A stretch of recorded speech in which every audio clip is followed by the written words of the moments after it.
Right, in this video, we're going to discuss Iran, one of our 6 course countries in AP Comparative Government and Politics, and a fairly unique governmental structure in Iran. So not like many of the other countries that we've talked about so far, because it is the world's only theocratic republic. So probably the biggest thing that we talk about as we go through Iran's political system is the interplay and the relationship between the elected institutions that exist within the country and then the religious theocratic elements of government, which often serve as a check or as a filter on top of kind of the elected position. So looking at the different institutions and how they relate to each other within Iran, who has sort of a dizzying amount of institutions within the government. So looking at the way that they relate to each other is really important. And we'll see a fair amount of democracy within Iran. So our perception of Iran is as an authoritarian regime. And that is definitely true, but it is interesting the extent to which they do have democratically elected elements of their government. There is some political choice that exists within the system, and it sort of exists in interesting ways, and we'll talk about that. So Iran is unique, kind of in the region and in the world. As we said, it has kind of the only government in the world that is structured kind of exactly this way. And also unique because it's kind of the region's powerful Shia majority country. So it's aligned with other Shia majority countries and other Shia majority groups that exist within other countries. And oftentimes, kind of Iran's borders, I don't want to say their borders extend into the other countries, but certainly there is a great deal of alignment between kind of government-controlled groups that exist within the country and then Shia militias and Shia other Shia political groups that exist in other countries within the Middle East. So kind of interesting. We're not a foreign policy class, but it's interesting to see their government's influence in that part of the world.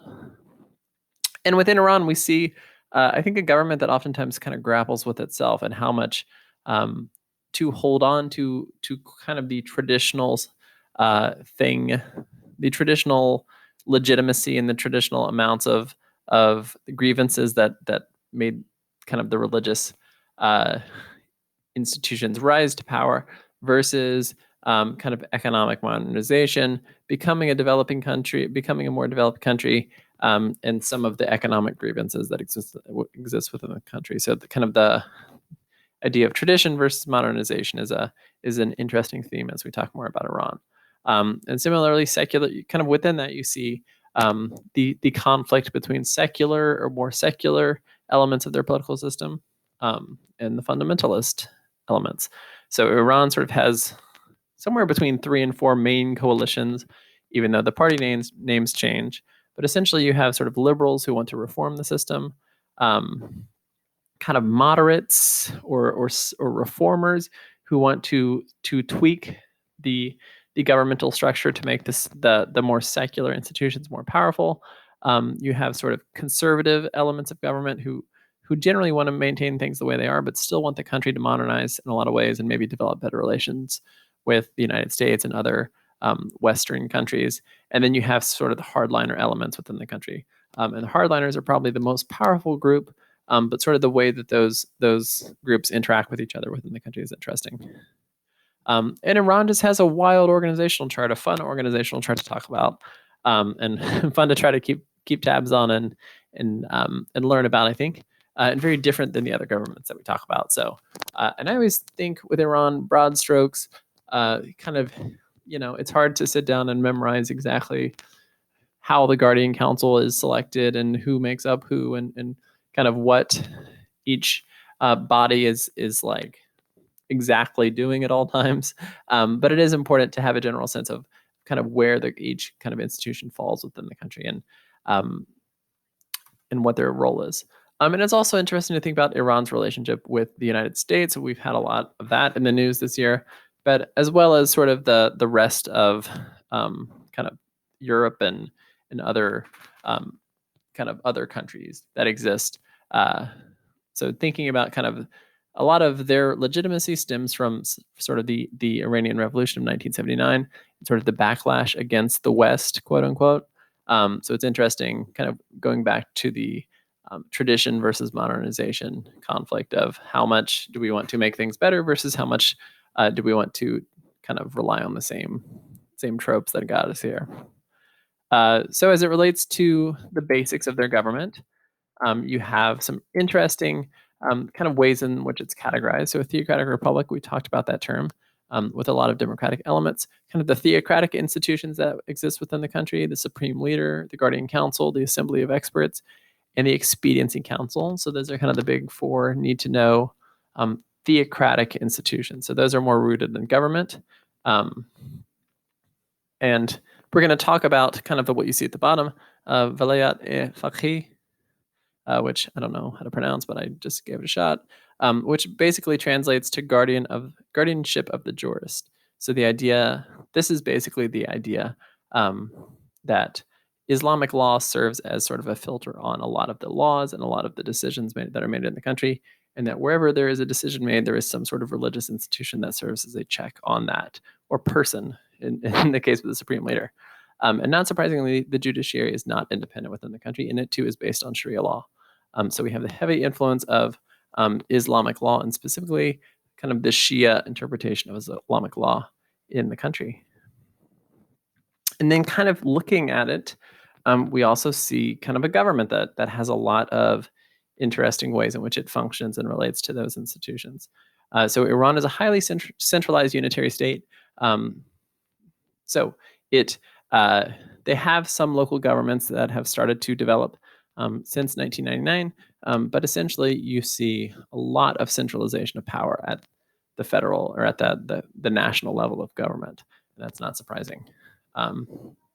Iran splits up its head of government and head of state roles, with the supreme leader serving as head of state and the president serving as head of government. So the supreme leader kind of does a lot of the things that we would associate with the head of state role, and has technically a lot of power in terms of the functioning of the government. But the president is maybe more in charge of the day-to-day functioning of the government. And Iran is also categorized as a unicameral legislature, with its legislature being called the Majlis. But it's very messy when we get to basically the relationship between the Majlis and the theocratic institutions that essentially serve as a check on kind of some of the laws and some of its makeup in terms of who gets elected. And looking at Iran, we would also classify it as a rentier state. So thinking about kind of where the government derives a lot of its revenue within the country, a lot of it has to do with kind of the sale and distribution of oil, and we've talked some about the politics that go into that this year. So Iran, interestingly, serves as a crossroads kind of in different parts of the world. So, and like we said before, second largest oil producer in the Middle East, fourth largest oil producer in the world. So we have a lot of money that flows in and out of the country. So corruption oftentimes can follow oil production, as we've talked about. And certainly Iran is no different. So we do see kind of corruption as a source of lack of legitimacy within the country. All right. So moving on to population, which I think is really interesting within Iran. Iran is a highly urbanized country. So you have a lot of people living in cities, not surprisingly, because a lot of the land is not as hospitable as, not hospitable throughout the country. You do have kind of a majority ethnic group of Persian, but you also have a lot of ethnic minorities that exist within the country. Azeri, near the border with Azerbaijan, especially, you also have kind of large majority of Kurds and other ethnic minorities that exist within the country. But kind of the unifying factor, the centripetal force that exists within the country, is that it is 89% Shia Muslim.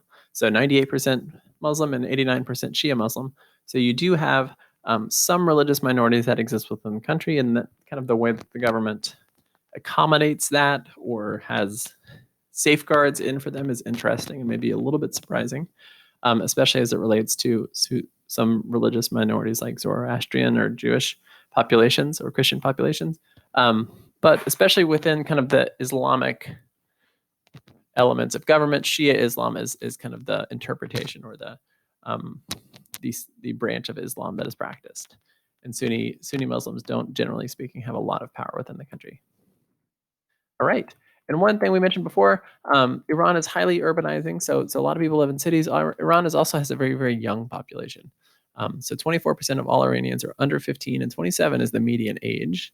within the country. So a very young country, and most of the kind of what you'll notice about the government, very, very old, even as far as governments go, very, very old. So it's interesting how there is sometimes, I think, a lot of conflict between kind of the population itself and the government. And you have seen that in a lot of recent protests within the country. All right. So Iran's government, we're going to look at all sorts of wacky looking charts as it relates to Iran's government structure. But essentially, you see the supreme leader in the middle. And then some other kind of, these are the other groups that we'll talk about: the Expediency Council, the Assembly of Experts, the Majlis, the President, the Guardian Council. So we will talk about the way that these are related to each other, but we'll look at all sorts of different looks at their government structure. I have one that I like in particular, which is this one, where you get to see essentially kind of which structures within the country are elected.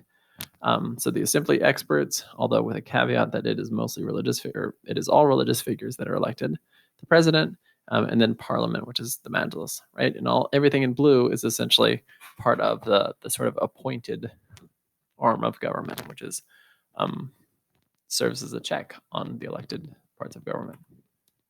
All right, so we will get a lot more into the structures of government in future videos.